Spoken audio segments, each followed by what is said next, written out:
Tessa didn't believe in online horror stories. She read them late at night like bedtime snacks, fun, creepy, but fiction. But one post stuck with her. My reflections started talking without me. The story went viral. Comments were full of jokes at first, then panic. People saying their mirrors had lagged too. One even claimed their reflections smiled before they did. Tessa had always lived alone in her studio flat. No pets, no roommates, just her and her routines. But that night, out of nothing but morbid curiosity, she stood in front of her bathroom mirror at 3:33 a.m., just like the post had said. At first, everything was normal. She blinked. It blinked. She tilted her head. So did it. Then she smiled, and her reflection didn't. It kept staring, expressionless. Then slowly it smiled back. But its smile was wider, crooked, and it didn't stop. Tessa stepped back, heart racing. The smile in the mirror remained, frozen. Even as she turned and ran into the hallway, it kept grinning. Long after she was gone. She didn't sleep. The next morning, she checked the mirror. Everything seemed normal again, but she couldn't stop thinking about it. Tessa covered the mirror with a blanket. She left the bathroom light on. But that night, as she passed by the dark TV screen in her living room, she saw her reflection again. Only, she wasn't facing the TV. She was walking away from it.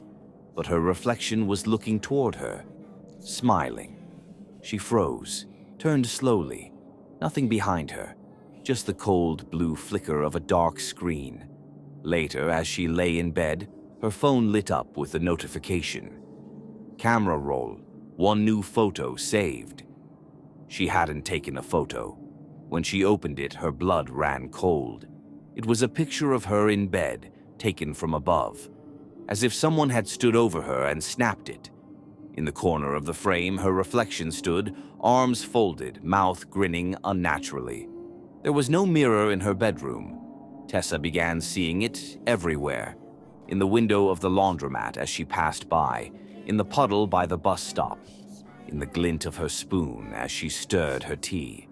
Every time she blinked, it was closer. She tried breaking every mirror in her flat. She even threw her phone in the river. But it didn't matter. One morning, she opened the fridge and screamed. The reflection was inside the stainless steel door. Only now it wasn't mimicking her. It stood still while she moved, its head tilted in the opposite direction. Then its mouth moved silently.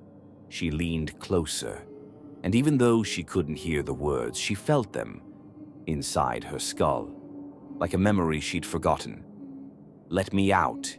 That night, her apartment turned silent, too silent. She could hear her own heartbeat. She unplugged every appliance, sat in the dark. Then, a knock, not on the door, from the mirror cabinet above her sink. 3 slow taps from inside the glass. She approached, trembling. The blanket she'd covered the mirror with had fallen. Her reflection was there, but it was breathing, chest rising and falling with visible steam against the glass. Then, without warning, it stepped forward, and the glass didn't stop it. There was no shatter, no sound, just a ripple, like the surface of a still pond breaking. Her reflection was in the room, still smiling. But now, it wasn't just watching. It was moving toward her. Tessa screamed and backed away. She turned on every light, but it didn't help. The reflection moved through light, through glass, through shadows. It followed her like a second self, but never in sync, never quite right, like a glitch in reality. Tessa didn't leave her apartment for days. No one answered when she called. Her reflection no longer showed up in anything. Not water, not windows, not even her eyes. She wasn't sure if that was a good thing or a sign.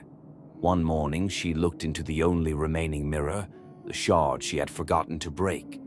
No reflection, but something else. A corridor, endless, and at the far end, her own back. as if someone was watching her from behind. She turned. No one was there. The light in the mirror flickered.